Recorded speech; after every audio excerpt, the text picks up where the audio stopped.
ce truc est une tuerie. Mais ça, je t'en parlerai, je pense, dans une prochaine vidéo parce que clairement, ça vaut le coup d'en parler.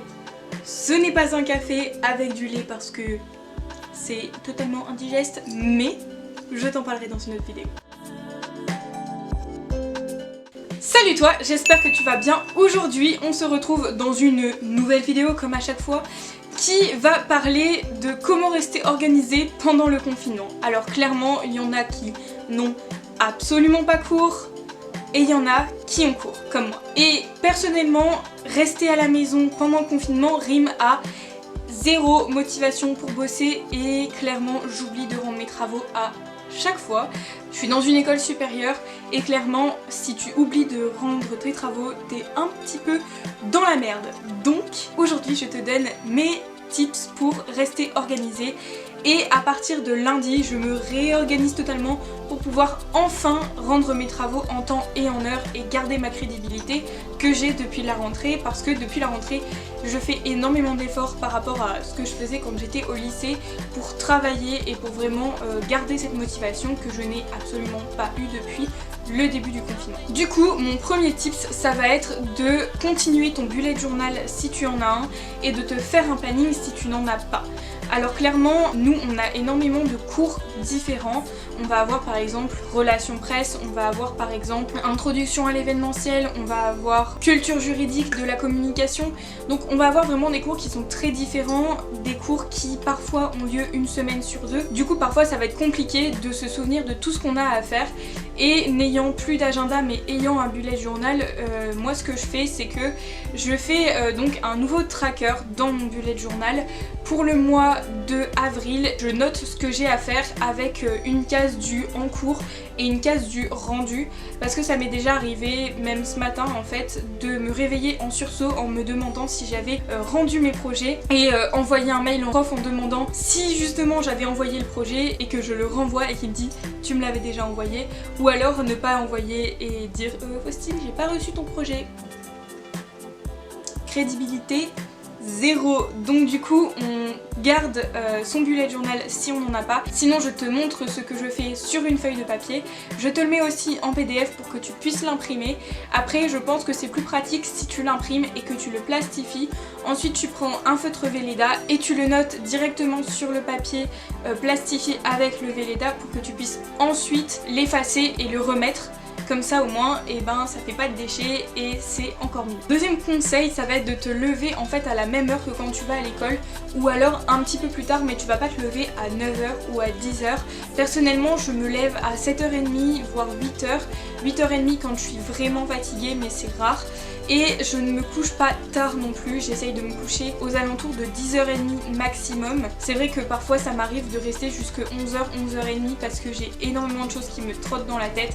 D'ailleurs, je vais faire sûrement une vidéo sur les projets qui vont, on va tisser mon futur. Et si ça t'intéresse, lâche un pouce bleu pour m'encourager. Ensuite, ça va être de continuer à faire marcher ton mental. Oui, ça compte dans l'organisation parce que si tu restes toute la journée sur Netflix, ton mental va plus du tout être actif et il ne sera plus du tout apte à travailler. Et donc comme ça tu vas pouvoir te dire bah voilà, par exemple je vais garder de 18h à 19h pour par exemple lire un livre. C'est vrai qu'il y a énormément de livres qui sont très sympas à lire, par exemple des livres qui sortent totalement du cadre de ma chaîne mais que si tu es étudiant ou autre, si tu ne les as pas encore lus, que je te conseille énormément de lire, tu vas avoir les Hunger Games qui sont vraiment sympas à lire. Ils paraissent gros comme ça mais en réalité ça se lit tout seul et c'est génial. Tu vas avoir les labyrinthes qui sont assez fins et vraiment ils sont bien aussi. Et ensuite tu vas avoir l'un de mes livres préférés qui est Red Queen de Victoria Ayevard. C'est vrai que ça dépasse un peu ce qui se passe autour de ma chaîne, mais c'est un conseil que je peux te donner parce que clairement la lecture ça va te permettre d'ouvrir ton esprit, ça va permettre de faire réfléchir, de faire marcher ton imagination, et c'est quelque chose qui est non négligeable quand on ne va pas à l'école, quand on ne va pas au travail, et qui clairement va t'aider à garder ton cerveau on top et le jour où le confinement sera terminé, tu pourras revenir sans aucune lacune. Après sinon si tu veux, il y a aussi un livre que je peux te conseiller de lire si tu veux continuer dans la branche du développement personnel, etc. Ça va être Zéro déchet de Bea Johnson. Alors c'est un livre qui est valable en anglais et en français. Alors vous allez vous dire oui, la nana elle prône le zéro déchet et au final elle a acheté un livre. On a acheté ce livre avec ma mère il y a quelques années maintenant et en fait on le prête à tout notre entourage quand ils en ont besoin. Donc ce livre a été lu des dizaines et des dizaines de fois. C'est vrai que du coup on préfère le format papier parce que c'est plus sympa à lire, on voit où est-ce qu'on en est, etc. Mais personnellement j'ai aussi une Kindle, donc c'est un livre numérique de la marque Amazon. Donc personnellement donc voilà ce que ça donne, on tourne les pages comme ça et c'est vraiment hyper sympa. Donc là pour le moment ce que j'ai donc sur ma Kindle pour vraiment garder mon cerveau on va dire réveillé, donc j'ai 10 petits nègres de Agatha Christie, j'ai aussi Un cadavre dans la bibliothèque de Agatha Christie, j'adore les romans policiers, et j'ai aussi How to Not Die, Discover the Scientifically Proven to Prevent and Reverse the Disease de Michael Greger. Donc c'est un livre qui est aussi valable en français. J'ai décidé de le prendre en anglais parce que c'est vrai que depuis que je suis rentrée d'Angleterre, c'est compliqué de garder son anglais totalement intact. Je pense que j'ai perdu de la qualité d'anglais, mais en lisant ça te permet vraiment de continuer à apprendre du nouveau vocabulaire, etc. Même si ton anglais à l'oral est moins bon, au moins ton anglais à l'écrit et à la lecture sera meilleur. Ce qui sont pour moi mes lacunes. Si pour rester organisé, finalement ça va être de te donner des tâches à faire dans la journée. Ça peut être des tâches de ménage, ça peut être des tâches, des choses que tu as envie de faire depuis longtemps et que tu n'as pas fait, par exemple de la couture. Par exemple moi j'ai envie de faire depuis longtemps un espèce de rangement pour mettre en dessous du matelas sur le lit qui retombe sur le côté où je peux ranger donc ma Kindle, je peux ranger mes livres, je peux ranger mes lunettes, je peux ranger des stylos, je peux ranger mes carnets. Du coup c'est quelque chose que j'ai envie de faire depuis longtemps et que ben voilà, aujourd'hui j'ai le temps de le faire donc je le fais. C'est aussi le temps pour moi de pouvoir faire des bracelets brésiliens parce que j'adore en faire. Par exemple celui-là que j'ai, c'est pas moi qui l'ai fait mais j'adore en faire pour mes amis. Moi c'est une amie qui me l'a offert et c'est le premier bracelet brésilien que je reçois de quelqu'un. J'en fais toujours pour tout le monde et ici ça m'a énormément touchée d'en avoir un. Et donc du coup ça m'a donné en fait envie d'en refaire pour les autres parce que je me dis que la sensation de reconnaissance que j'ai eue en ayant eu un bracelet, et ben ça me donne envie d'en faire pour les autres. Bon, petit close-up pour cette vidéo.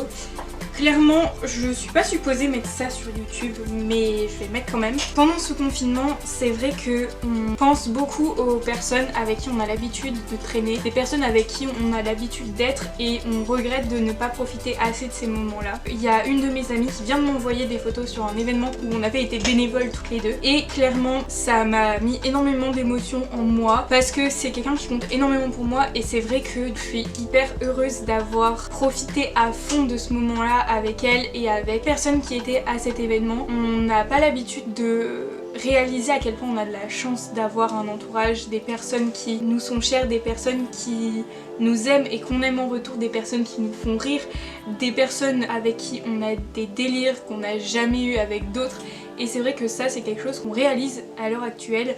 Et donc moi j'espère que à la fin de ce confinement, les gens réaliseront à quel point ils ont de la chance de savoir les uns les autres et que c'est pas la peine de s'embêter avec des histoires avec les uns ou avec les autres, mais c'est surtout la peine de profiter des moments avec ceux avec qui on est, des personnes qui nous apportent du bonheur au quotidien. Et moi, ma petite team, mes amis, j'ai un cercle d'amis assez restreint. C'est des personnes qui comptent énormément pour moi.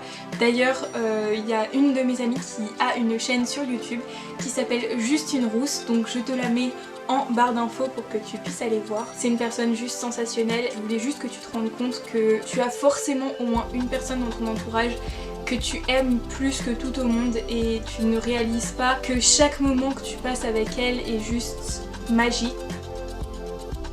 Ça paraît bête comme ça, mais c'est juste un petit geste qui donne le sourire aux gens. Et quand on parle d'un bracelet d'amitié, pour moi c'est vraiment quelque chose de très important, de montrer son amour envers les gens en offrant quelque chose qu'on a fait par nous-mêmes. Même si c'est moche, on s'en fout, mais au moins la personne a quelque chose de nous. Du coup, si tu veux avoir tous les plannings en PDF que j'ai fait pour s'organiser, tout est dans la barre d'infos. J'espère que ça te plaira. En tout cas, je te dis à très bientôt pour une prochaine vidéo. Abonne-toi, mets un like et je te dis à très bientôt dans une prochaine vidéo.